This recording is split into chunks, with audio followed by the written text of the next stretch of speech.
रक्षा सप्ताहाच्या अनुषंगाने पुणे मुंबई द्रुतगती मार्ग फूड मॉल ट्रक टर्मिनल येथे केमिकल व गॅस गळती संदर्भात प्रशिक्षण व मार्गदर्शन शिबिर आयोजित करण्यात आले होते।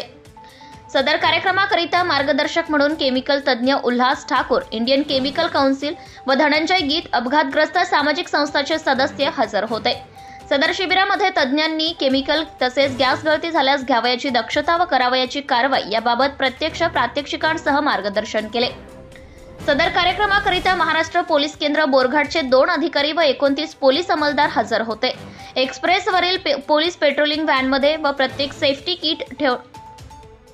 ठिकाणी सेफ्टी किट ठेवण्यास सांगितले व त्या किटमध्ये कुठले इक्विपमेंट ठेवायचे याची माहिती दिली।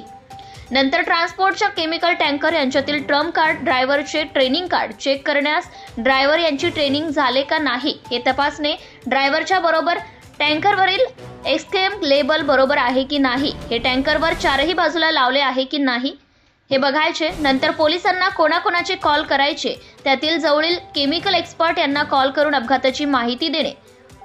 पोलीस कर्मचारी सर्वात प्रथम स्पॉटवर गेल्यावर त्यांनी बघून फायर ब्रिगेड, केमिकल एक्सपर्ट, वरिष्ठ अधिकारी स्वतः त्या स्पॉटची पाहणी करावी। जर गॅस लीक असल्यास कुठल्या बाजूने जाऊन चेक करायचं याचं प्रशिक्षण यावेळी देण्यात आले। Maharashtra news live bureau report. Subscribe now and press the bell icon. Never miss an update.